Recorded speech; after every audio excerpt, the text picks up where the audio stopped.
Sir మనకి బాగా ఎక్కువగా తిమ్ముర్లు వస్తూ ఉంటాయి. కొంతసేపు కూర్చొని వాళ్ళు మఠం వేసుకొని కూర్చున్నా, లేదు అంటే స్టేబుల్‌గా ఒక దగ్గర అలా ఉన్నారు అంటే తిమ్ముర్లు రావటం అనేది మనం చూస్తూ ఉంటాం. ఈ తిమ్ముర్లకి అసలు మెయిన్ కాజ్ ఏంటంటారు సార్?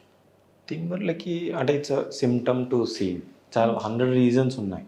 దేనివల్ల వస్తుంది అని కనుక్కోవడమే మెయిన్. హ్మ్. సీ వాట్ హ్యాపెన్స్, మన ఫిజికల్ యాక్టివిటీ తగ్గినప్పుడు 15 నిమిషాలు కూర్చున్నా తిమ్మిర్లొచ్చేస్తాయి. బట్ హ్మ్. వాళ్ళకేదో పెథాలజీ ఉంది, ఏదో డిసీజ్ ఉందని కాదు. అంటే hmm. You are not doing appropriate exercise or keeping your body fit అని.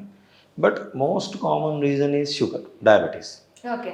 డయాబెటీస్ ఉన్నప్పుడు ఎస్పెషల్లీ టిప్స్‌లో వస్తుంది. చేతుల్లో, కాల్లో and other things or disc ఏమన్నా జారినా, హ్మ్. స్పాండిలోసిస్ ఏమైనా ఉన్నా, హ్మ్. లేదంటే విటమిన్ బి12 తగ్గినా, విటమిన్ డి తగ్గినా. సో, అంటే when you are not adequately nutritious diet తీసుకోకపోయినా ఇవన్నీ ఉంటాయి. సో, ఇది మనకి నర్వస్ సిస్టమ్ వల్ల వచ్చే తిమ్ముర్లని మనం ఎలా డయాగ్నోస్ చేయొచ్చు? యాహ్! It's a very